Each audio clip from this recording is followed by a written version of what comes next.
Après l'ouverture des travaux hier, les participants au 5e congrès du MPS ont mis en place le présidium pour assurer le déroulement des travaux. C'était en présence du président fondateur Idriss Déby Itno. Le rapport périodique de mise en œuvre des conventions sur les droits économiques, sociaux et culturels du Tchad a été validé à la faveur d'un atelier qui s'est achevé hier à Etena. Et puis la communauté internationale affiche sa solidarité avec le Mali. Outre le sommet sur la crise, il a été proposé l'organisation des élections libres et transparentes dès le premier trimestre 2013.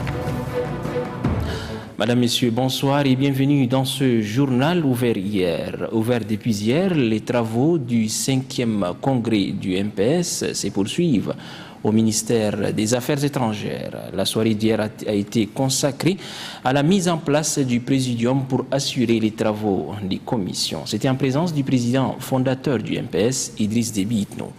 Grand Gatchamirima nous fait le point. Placé sous le thème de la rénovation pour une grande efficacité, le 5e congrès du mouvement patriotique du salut a vu la participation des militants, militantes et sympathisants. À tout seigneur, tout honneur, le président fondateur Idriss Déby Itno a effectué le déplacement du ministère des Affaires étrangères.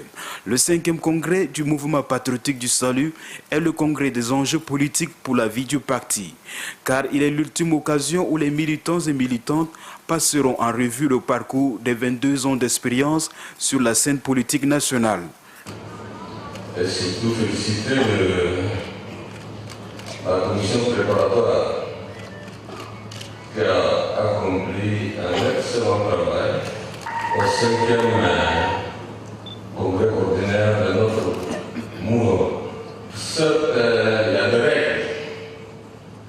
La démocratie interne au niveau de notre mouvement a été toujours le souci majeur de tous les militants et militants.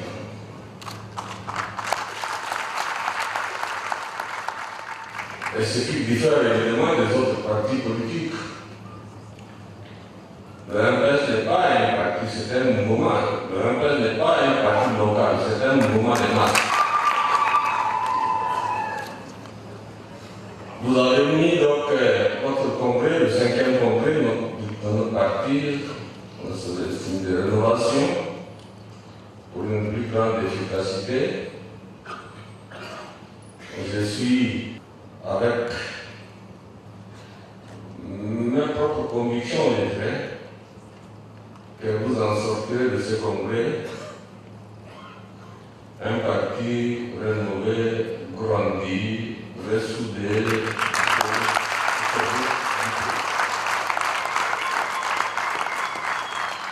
Le 5e congrès du mouvement patriotique du salut offre l'opportunité de définir une nouvelle feuille de route pour les actions futures. Et pour ce faire, un présidium devrait être mis sur pied pour la coordination des travaux des commissions. Au regard des compétences dont dispose le mouvement, il est difficile de porter un choix objectif sur un candidat du parti sans tenir compte des enjeux régionaux et expériences dans le domaine du militantisme. C'est pourquoi, afin d'éviter toute querelle intestine, le fondateur du mouvement patriotique du salut a pris son bâton de pèlerin. Je vous assure que c'est la chose la plus difficile auquel j'ai été confronté à ce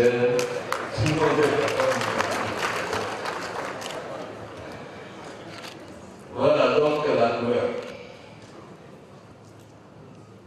Proposition du présidium. Président Nagita Biassouma.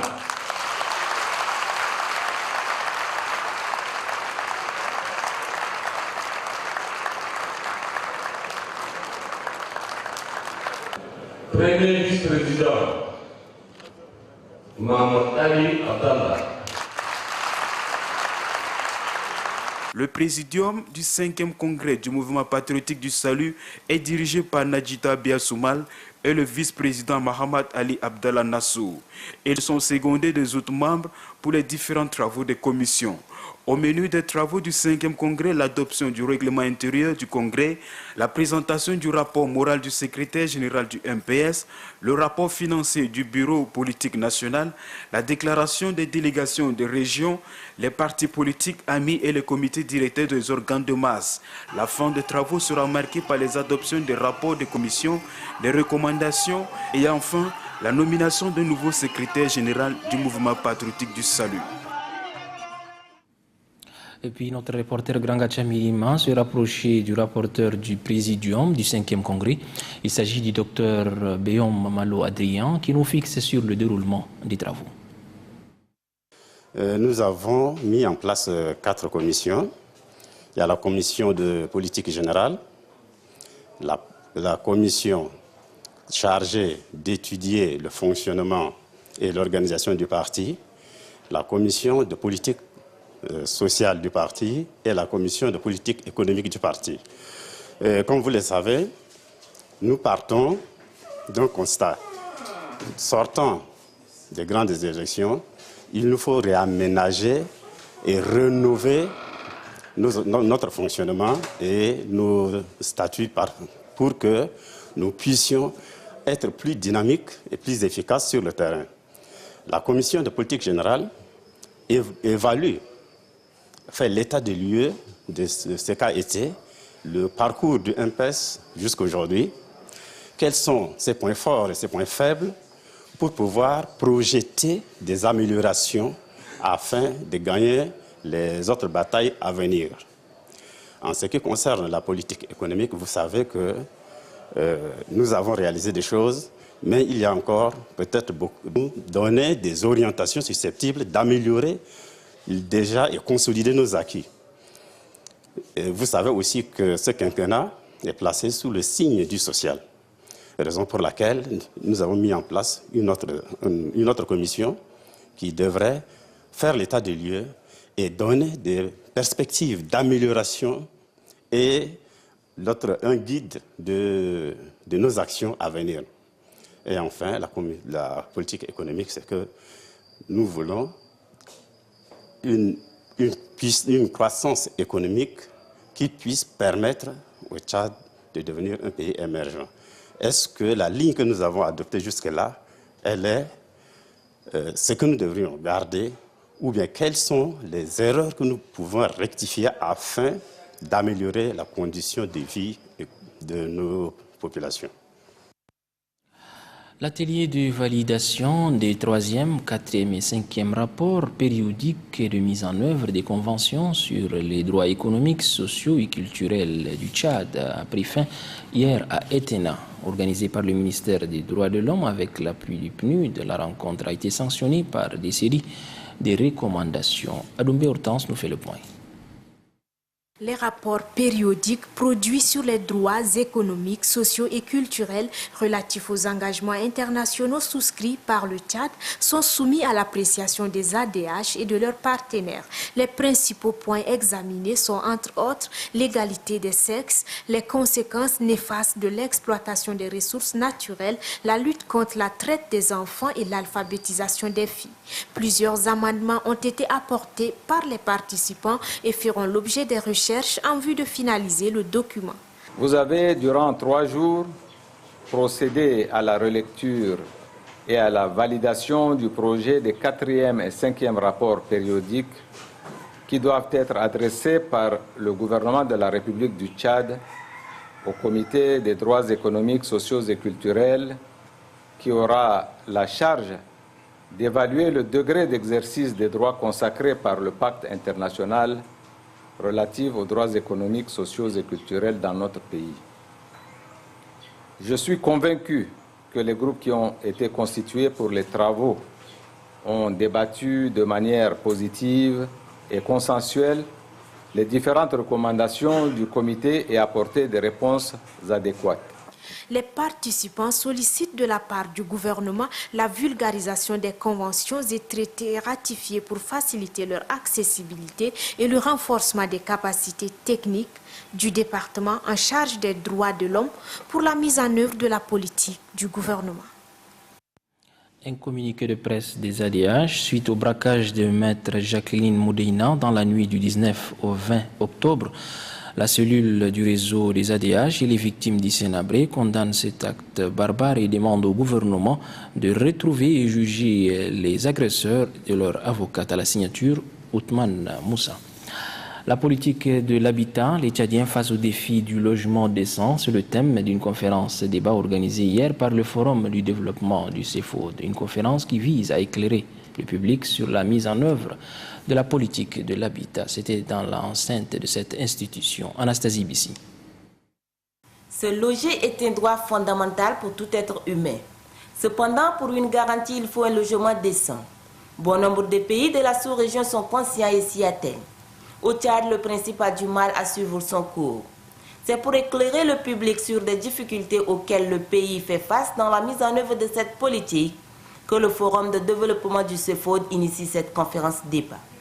Au cours des échanges, le conférencier révèle que les enjeux de l'habitat visent à sortir les populations d'une situation de pauvreté, à lutter contre l'insécurité et la précarité urbaine, mais aussi à promouvoir le développement économique. Évoquant toujours les difficultés, Dobingar Alassamba cite entre autres la lenteur dans la mise en œuvre des actions, l'insuffisance des moyens débloqués et la réticence des opérateurs économiques nationaux.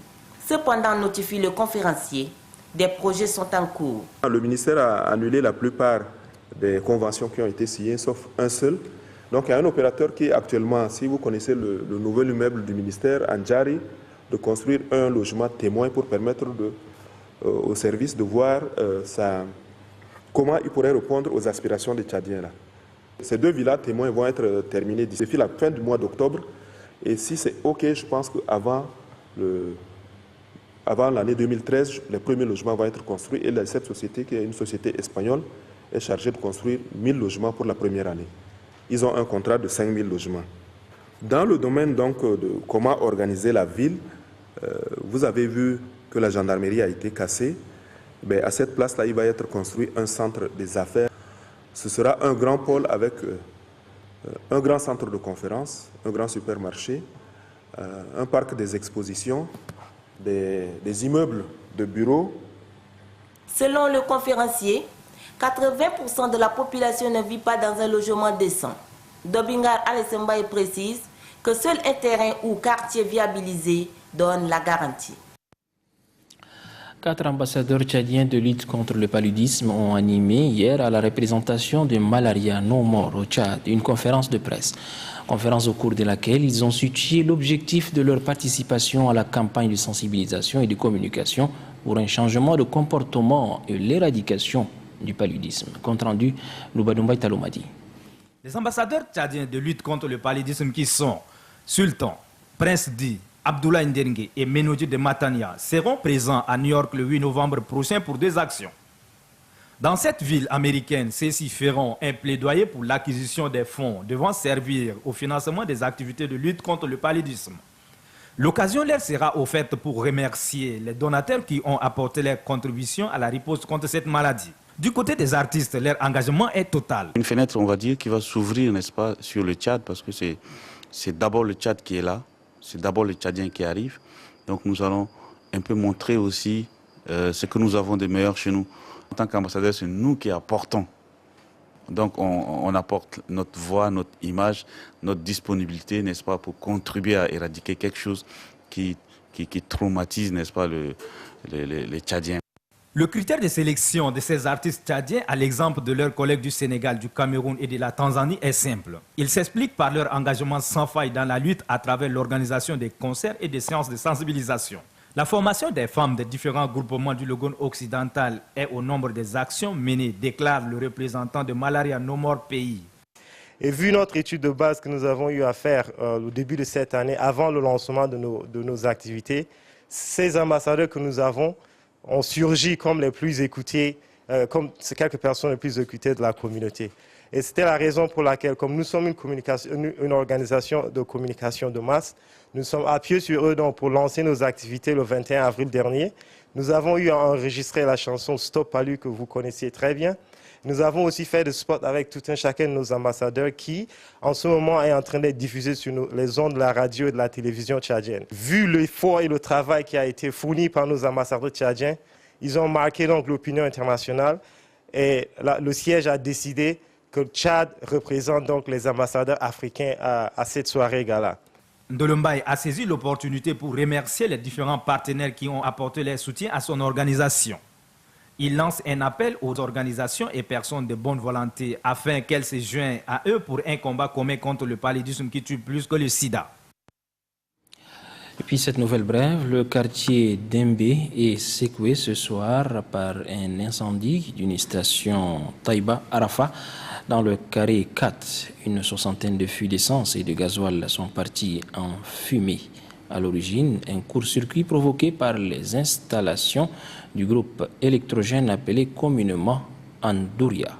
Les sapeurs-pompiers sont arrivés sur le lieu. L'incendie n'a pas fait de victimes. Dans le cadre de ces activités, le comité de gestion des 5% des revenus pétroliers a initié plusieurs programmes dans la région. Parmi ces programmes, il y a les champs-écoles qui consistent à aider les producteurs du riz. Ces champs-écoles mis en place sont arrivés à la phase de la récolte. Adoum Abdelkader. Cette démarche en faveur du monde rural entamée par le comité de gestion des 5% des revenus pétroliers de Doba touche plusieurs domaines, notamment l'agriculture, la fertilisation des sols, la protection de l'environnement, le domaine halieutique et l'élevage. Une initiative qui vise à amener les populations à changer les méthodes culturelles face à la pauvreté des sols. Ici, dans le champ-école du village Bakti 1, réalisé par le groupement Baoumadji avec l'appui technique et financier du comité de gestion des revenus pétroliers de Doba, l'on estime que la récolte est bonne. Même constat fait dans le site rizicole de Kairati, dans la sous-préfecture de Miandoum, où le préfet de l'ANIA, Youssouf Oumar Bar, et le président du comité de gestion des 5% des revenus pétroliers ont assisté à la récolte des 10 champs-écoles. Très satisfait de la récolte, le préfet du département de l'ANIA, Youssouf Oumar Bar, a félicité le comité de gestion des revenus pétroliers de Doba pour cette initiative et son soutien aux différents groupements de son département. À travers cette initiative, devait-il ajouter, le comité de gestion des 5% met en pratique la politique du chef de l'État Idriss Déby Itno qui œuvre sans cesse pour le développement du monde rural. Il s'est dit disposé à plaider auprès d'autres groupements pour le développement de cette technique culturelle. Le président du comité de gestion des 5% des revenus pétroliers de Doba, pour sa part, indique que cette initiative vise à donner un coup de pouce aux producteurs de la région en vue d'améliorer leur rendement. Le champ-école que nous avons mis en place, vous voyez vous-même que nous sommes en présence d'une situation qui permet d'avoir un rendement. Pour la prochaine saison agricole, Mianrobé Ramgoto projette déjà mettre tous les moyens nécessaires pour encourager chaque groupement de producteurs dans son domaine. Dans le cadre de la mise en œuvre de ces activités, le Prodobalt, projet pour le développement pour la filière pêche, a offert hier des matériels de conservation de poissons aux femmes vendeuses de poissons. Il s'agit entre autres des caisses isothermes et des séchoirs. Pour le représentant du projet, fini les ennuis liés à la putréfaction précoce du poisson. Ces matériels permettraient aux femmes de conserver plus longtemps leurs produits et de fructifier leur commerce. Un avis partagé par la directrice de pêche Nenodi Madingar. Les bénéficiaires remercient les plus hautes autorités et les partenaires de songer à redynamiser le commerce du poisson au Tchad. Après plus de 7 ans de formation, 7 séminaristes sont ordonnés diacres ce samedi au grand séminaire Saint-Luc de Bakara. Il s'agit de Bayhara Madou Simon, Djeraru Kanga Félix, Jimmy Vincent, Gorsou Bagao Daniel, Bayorno Donatien, Moderina Soulengar, Rodrigue et Yoagarem Apollinaire. Ces nouveaux diacres s'engagent tous devant Dieu et devant les hommes à servir le Tout-Puissant avec fidélité, amour, loyauté et à vivre leur état dans le célibat chaste. Parents, amis et connaissances ont effectué le déplacement de Bakara pour la circonstance. La cérémonie s'est déroulée dans une ambiance bon enfant, ponctuée de louanges et d'adoration. Le club socio-culturel des jeunes tchadiens a bouclé hier soir les activités de son camp des jeunes. Une soirée artistique a marqué la fin des manifestations au club soudanais du Tchad. C'était en présence du représentant du ministre de la Culture. Le point avec Mohamed Abakar Seydouna. La fin des activités du camp de jeunes est ponctuée d'animations culturelles et artistiques. L'occasion a été donnée au président du comité d'organisation du camp des jeunes de situer l'auditoire sur les activités menées. À entendre Dr Hissène Massar Hissène, des jeunes ont été formés en entrepreneuriat, notamment sur les petites et moyennes entreprises et sur la communication. Et le président du comité d'organisation de poursuivre que, lors de ces camps, des journalistes arabophones ont également bénéficié des renforcements des capacités axés sur les impacts de la communication sur la société, et un séminaire sur la vision de l'intégration arabo-africaine a été organisé. Ces différentes formations ont été animées par des experts soudanais, relève-t-il. Dans les jours à venir, il est prévu au Soudan une formation sur le leadership. Le club socio-culturel des jeunes tchadiens entend envoyer des représentants du Tchad. À l'étranger, au Liban, une voiture a explosé dans la capitale, au quartier chrétien. Les sources officielles attestent 8 morts et plusieurs blessés. Le coupable reste jusqu'à là non identifié. Les populations appellent à la démission du gouvernement, estimant qu'il soit complice du coupable. Armel Loiseau. Jour de deuil au Liban, au lendemain de l'assassinat qui a coûté sa vie à Wissam El Hassan, le chef du bureau des renseignements. Vendredi à 15 h, une voiture piégée explose en plein cœur du quartier chrétien d'Ashrafiyeh, dans la capitale libanaise, au passage de la voiture du général El Hassan. 8 personnes sont décédées et 86 sont blessées, selon un bilan provisoire.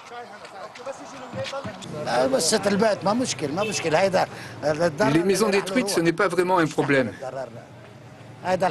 Le problème, ce sont les morts. On a l'habitude de réparer les fenêtres depuis 1975, mais la vraie perte, c'est la mort d'un proche. Wissam El Hassan, musulman sunnite, avait mené de nombreuses enquêtes sur les attentats qui ont frappé le Liban depuis 2005. Des enquêtes qui pointaient du doigt le régime syrien. Comme de nombreuses personnalités libanaises, l'ancien Premier ministre Saad Hariri, très proche de Wissam El Hassan, n'a aucun doute sur l'identité du coupable. Interrogé par téléphone par Future Télévision, il désigne directement le président syrien. Wissam El Hassan, que Dieu te protège et qu'il aide ta mère, ton père et toute ta famille. Et qui est le coupable? Bachar al-Assad. Dès vendredi soir, l'opposition libanaise a appelé à la démission du gouvernement, estimant qu'il protège les criminels. Nous estimons que le Premier ministre Najib Mikati est personnellement responsable du sang du martyr, le général Wissam El Hassan, et du sang des innocents tués à Ashrafiyeh. Le président a lui écarté l'idée d'une démission du Premier ministre. Cet assassinat réactive le souvenir des attentats des années 2000 et fait craindre un nouveau basculement dans la violence. Dans la nuit, un membre d'une organisation proche du Hezbollah a été tué dans un échange de tirs et des pneus en feu interrompent la circulation dans plusieurs villes du pays, un signe de protestation des sunnites en colère. La communauté internationale affiche sa solidarité avec le Mali et transmet l'espoir de sortir de la crise. Un sommet est organisé à cet effet. Outre les interventions militaires étrangères, il a été proposé l'organisation des élections libres et transparentes dès le premier trimestre de l'année 2013. Sophie Piard. Surtout, rester positif. Le message doit être ferme, mais transmettre l'espoir de sortir rapidement de la crise malienne. Quelques heures après la réunion de Bamako, les chefs d'État africains cherchent donc à rassurer. Le dossier est en bonne voie et nous estimons que l'aboutissement n'est pas très éloigné. Représentants de l'Union africaine, de la CEDEAO, des Nations unies, de l'Union européenne, hier, ils ont tous exprimé leur solidarité au Mali. La réunion a débouché sur une nouvelle déclaration, un pas de plus vers une opération militaire dans le nord du Mali, malgré des divergences qui subsistent. Peu à peu, la porte du dialogue avec les islamistes se referme. Peu à peu, les conditions de cette intervention se précisent. Une nouvelle rencontre de l'Union africaine est déjà programmée mercredi. Bientôt, le Conseil de paix et de sécurité de l'Union africaine va se pencher sur les conclusions des travaux de Bamako et nous espérons qu'après cela, nous pourrons, dans le délai de 45 jours qui a été prévu dans la résolution 2071, retourner au Conseil de sécurité avec un document de consensus de la communauté internationale. Le président malien par intérim a souligné vendredi l'urgence d'une intervention militaire étrangère. Mais la communauté internationale a été claire. Pas question de s'engager si la situation politique intérieure ne se clarifie pas. La déclaration de Bamako demande notamment aux autorités de transition maliennes d'organiser des élections libres et transparentes au premier trimestre 2013. Puis au bas de ce journal, l'Afrique en bref, Stéphanie Despierres nous amène en RDC Congo, Égypte, puis au Sénégal où quelques événements de taille ont eu lieu. Suivez plutôt. Vendredi, le Conseil de sécurité de l'ONU a réitéré son soutien total à ces experts. Des experts qui accusent formellement le Rwanda et l'Ouganda de soutenir les rebelles congolais du M23. Le Conseil de sécurité exprime sa profonde préoccupation alors que le rapport d'experts indique que les pays voisins continuent de soutenir le M23. L'ONU menace Kampala et Kigali de nouvelles sanctions. Le Rwanda lui dément toujours tout lien avec la rébellion congolaise. Non à l'occupation par les frères musulmans, c'était le slogan des manifestations de vendredi au Caire. Quelques milliers de militants de gauche et d'anciens révolutionnaires ont défilé. Objectif, protester contre la mainmise des frères musulmans sur la politique et la société égyptienne. Ils contestent aussi l'Assemblée constituante, pas assez représentative selon eux. Le défilé s'est terminé dans le calme, contrairement à la semaine dernière, où des affrontements entre laïcs et frères musulmans avaient fait plus d'une centaine de blessés. 2 blessés graves, 2 bus incendiés, c'est le bilan du rassemblement de soutien au cher Betiotoun à Dakar vendredi. Dans la matinée, 200 Tiantakoun, c'est-à-dire des disciples de ce religieux musulman, s'étaient réunis devant la prison de la capitale sénégalaise pour exiger sa libération. La manifestation, très calme au début, a dégénéré en fin de journée. Betiotoun a été écroué en avril pour complicité de meurtre. Dakar a fêté le centenaire de l'hôpital Aristide Le Dantec vendredi. Premier centre hospitalier universitaire de l'Afrique noire francophone. Aujourd'hui encore, c'est une référence dans la région. Cet établissement public porte le nom du médecin français qui en fut le premier directeur. D'une capacité de 1000 lits, il accueille une quinzaine de spécialités médicales. Mais les équipements sont vétustes. Un projet de nouvel hôpital est en discussion. Voilà, c'est ici que s'achève ce journal télévisé en français. Merci de l'avoir suivi. Bonsoir et à demain, Inch'Allah.